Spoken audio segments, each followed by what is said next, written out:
Hello and welcome.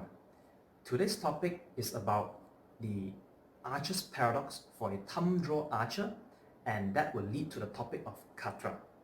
The objective of this video is to provide understanding of what is actually happening. It is not about teaching you how to do Khatra. Usually, when it comes to the topic of Khatra, there's a lot of debate. Some would say this and some would say that, and both of these seems to be contradictory. However, once you understand what is actually going on, both are right. It's all about perspective. And it's very similar to this. From this view, this looks like a W. From this view, it's a number 3. This view is the letter M, and this view is the letter E. All of these are right, so it depends on your perspective. You will get different view. So let's begin by understanding the archer's paradox for a finger draw archer. So let's look here. This arrow here represents the path of the string as you pull it back and accelerate forward. The ring here would represent the cross section of the bow handle. Since it has a certain thickness, it is not center shot for a traditional bow. Your arrow, as it rests on the bow, will look like this at full draw. And as the arrow accelerates forward, the angle here increases. So the arrow would appear to ramp off towards one side away from the bow. And that is actually true. If your arrow is perfectly stiff, it would ramp off the bow and go far away from the bow. The stiffness of the shaft is called a spine, and you can adjust the spine to get a different degree of deflection from the bow. If you get the spine right, you will get just enough deflection to bend around the bow and head towards where the arrow was originally pointing. The bending motion begins when we release the string with our finger. When we release, the string comes out in this direction, and that would result in the tail being kicked out this way. As a result, the arrow bends like this first. So let's put the arrow back here. The moment you release the string, this arrow kicks in this direction. Okay, it kicks out in that direction. And then once it kicks out like that, the arrow shaft wants to return, it wants to bounce back to its original state. And it will bounce back like this as the bow accelerates forward. This will result in the arrow bending around and clearing the bow before it returns and bounces off the other way to clear the bow again. That would be the case of finger draw. Archer's paradox works pretty much the same for case of thumb draw. However, it is to a very different degree. First of all, you have to understand that in the case of thumb draw, this is how we normally hook. When we release, this finger prevents the string from going that side, and the thumb prevents from going this side. So it releases in a more clean path, less left and right deviation. This would produce less oscillation in the arrow, and that is actually a problem. The lack of oscillation means the arrow cannot clear the bow rest very cleanly, and therefore you need to provide some sort of assistance. Have you ever heard of some people who say that the thumb draw require a much weaker spine, and some would tell you you need a much stiffer spine? For the group who suggests using very weak arrow spine, they would usually not do any form of Khatra at all, or only the forward Khatra. In such case, there is no assistance provided to help the arrow clear around the bow. As a result, they will want to use very weak arrow spine in hope to magnify the oscillation when you release the string. With modern materials such as carbon fiber, carbon arrows, they are a lot stronger than wood arrows, and therefore they can bend quite a lot without breaking. So they can use very weak carbon arrows, and to help that further, you can also use a very heavy arrowhead, which will further weaken the overall dynamic spine of the arrow. When there's a lot of inertia in the front of the carbon arrow and a very weak spine, it will magnify the bending as much as possible when you release the string. All that in hope to clear the bow. However, the weak spine approach is actually unsafe and unpractical if you use natural arrows. Imagine this way. You have a very weak wooden arrow and maybe a very heavy broadhead, war broadhead, and you fire such arrow at your enemy's armor. Upon impact, what do you think is going to happen to the shaft? The shaft will instantly disintegrate. It explodes, and very minor, minimal damage will be done on the armor, pretty much nothing. So if you want to penetrate armor, your arrow has to be structurally intact, and therefore you want arrows that are as strong as possible to survive the impact, and then you will have chance to penetrate armor. And that's why it is actually preferred to use stiff arrow. But stiff arrow gives you another problem. Now the stiff arrow doesn't bend enough around the bow, and therefore we will go to the next topic of understanding how the Khatra works. Now let this represent a top view for a thumb draw archer, right-handed. This would be a representation of the path of the string. This would be the handle, and this would be the arrow. Without any external assistance, when the arrow accelerates forward, it would actually ramp off the handle. The idea of the Khatra is to maintain the arrow pointing at the target as it accelerates out of the bow. For that to happen, the string has to move. You actually rotate the bow so that the string would move out of its way. That timing is very important. You want to keep the timing just right so that this arrow here is always pointing at the target. It's in effect what I will call a dynamic center shot. It is also possible that you move too much, too fast, resulting in the arrow being kicked towards that side, or you move too slowly, resulting in the arrow ramping off the bow towards this side. Now I'll talk about the 4 types of common Khatra. Horizontal, vertical, combination of both, and also the fancy type like that. The horizontal one is actually intended to help assist the arrow, a stiff arrow, to clear around the bow.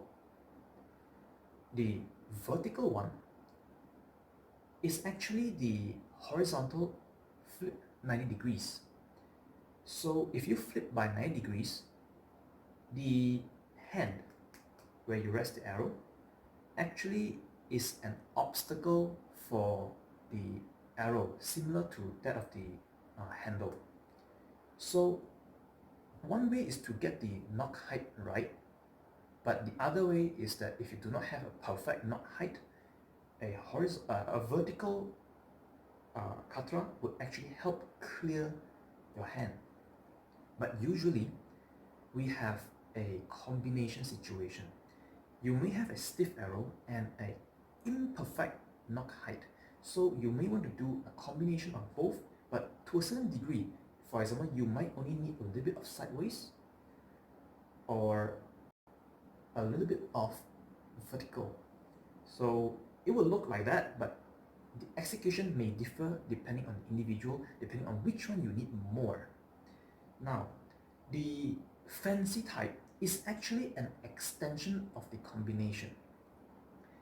The way it's done is simply by relaxing your fingers and the bow will naturally flip over.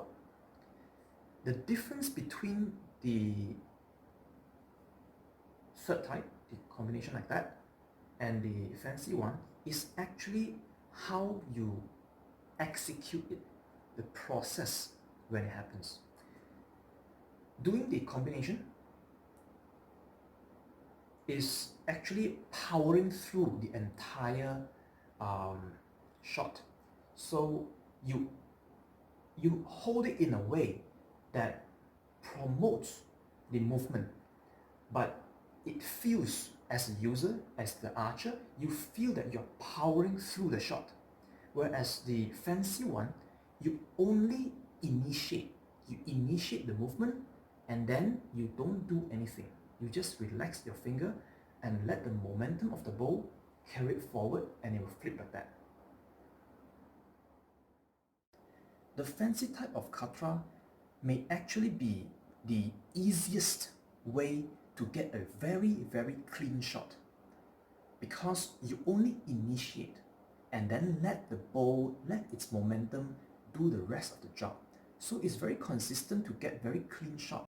But there's a problem, because after you flip the bow, you need to reset the way you hold the bow, and that is actually quite a waste of time. Therefore, there are people who would argue that the fancy one is impractical. They do have a point. The third type, the combination, may actually be more practical, especially if you need to shoot a lot more quickly. Now I'm going to talk about the benefit of Khatra. Now assume you actually execute the Khatra perfectly and correctly. That means you get the timing of the arrow just right. Then the arrow would actually exit the bow without much oscillation, because as it powers through the bow, you are keeping it as straight as possible, as if it is a center shot bow. Straight, without much oscillation, without much paradox. It constantly points towards the direction of its target. If that happens, since the arrow doesn't have much oscillation, it will straighten very quickly. It doesn't take much distance, much time to straighten the arrow.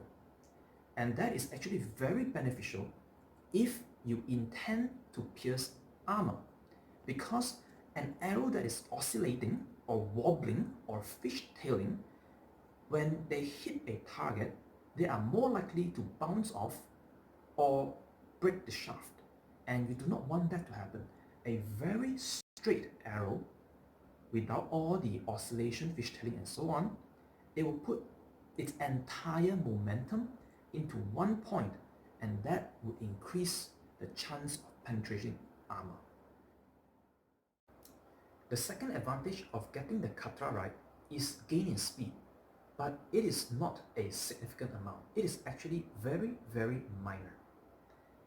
And it is due to when the string powers the arrow or launches it, it doesn't waste as much energy to bend the shaft. Instead, that energy is invested into moving the shaft, the arrow forward. And therefore you will gain a very, very slight speed. It is very small, less than 5 feet per second. If you claim, or there are people who claim that you gain a lot of speed by doing Khatra, it is more to do with you might have drawn some additional length, maybe half an inch or an inch before you release. Speed gain is not significant for Khatra if done right. It is just a side effect, a very small gain in speed. The third advantage of getting the Khatra right, your shots will not be as reliant on the arrow spine, and this is very advantageous if you have to use a very broad range of arrow spine. This is especially if you mass produce arrows, such as in the case of war where you need a lot of arrows. It may be very difficult to have all the arrows of the same spine. You may have all of them weigh the same, but spine will be very difficult to match all of them. In the case of a correct Khatra, since your arrow does not bend much, then a weaker shaft would bend pretty much the same amount as the stiffer shaft. Of course, there will be some slight difference. One will probably bias to one side or the other, but the difference will be very small. And from a practical point of view, in terms of grouping size, both of the weaker shaft and the stiffer shaft would shoot the same area.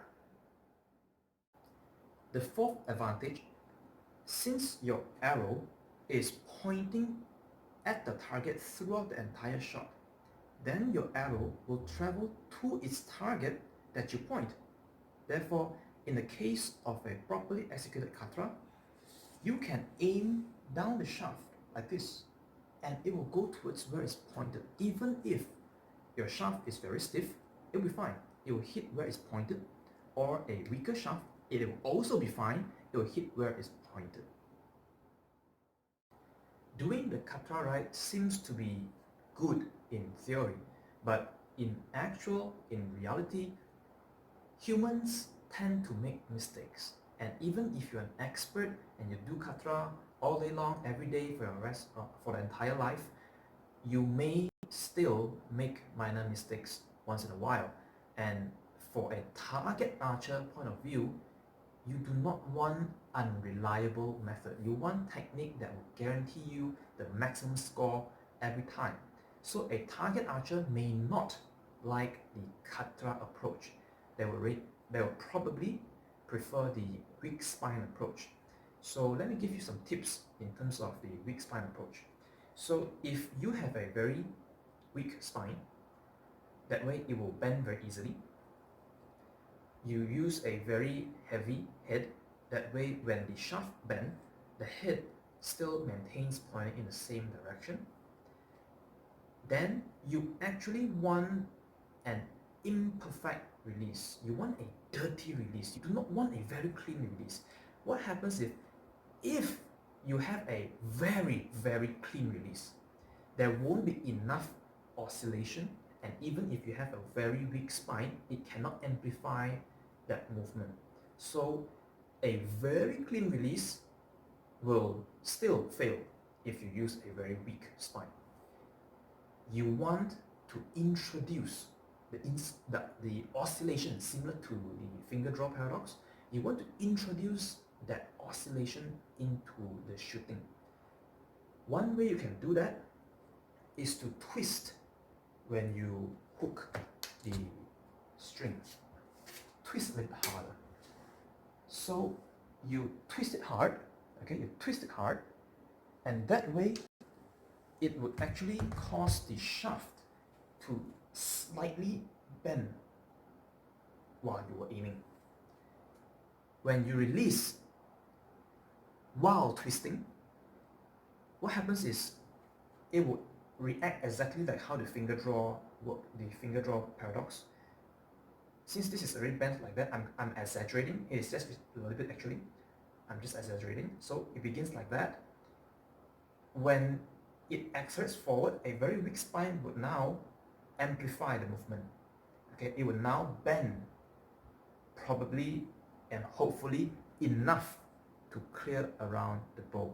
So this approach, again, remember, it prefers a slightly dirty release, not an overly clean release. The weak spine approach is heavily reliant on the spine of the arrow. So you would want to use very consistent arrow spine for this approach. If your arrows are not consistent in spine, you will get very different result. Also, because you're using very weak spine, your arrows are very prone to damage. So it's advisable that you frequently check your arrows in case there is any damage for safety. So far, I've only talked about the two extremes. One is the weak spine approach, the other is the stiff spine approach in which it requires Khatra. However, this law is a lot more colorful than just these two options. There are actually areas in between. For example, if you have a very clean release, then you have to rely more on the Khatra to clear your arrows. But if you introduce a little bit of the dirtiness by twisting, now your arrow can help itself to clear the bow. And so now the amount of Khatra that you require reduces. You can actually use a more relaxed Khatra, which may be good in some cases. For example, for target archery, you may not want a Khatra that is too powerful. You don't want to rely too much on your bow hand. You want to put some of that responsibility on your draw hand. So having that slight dirtiness combined with some amount of Khatra, a light, relaxed Khatra, might work for you.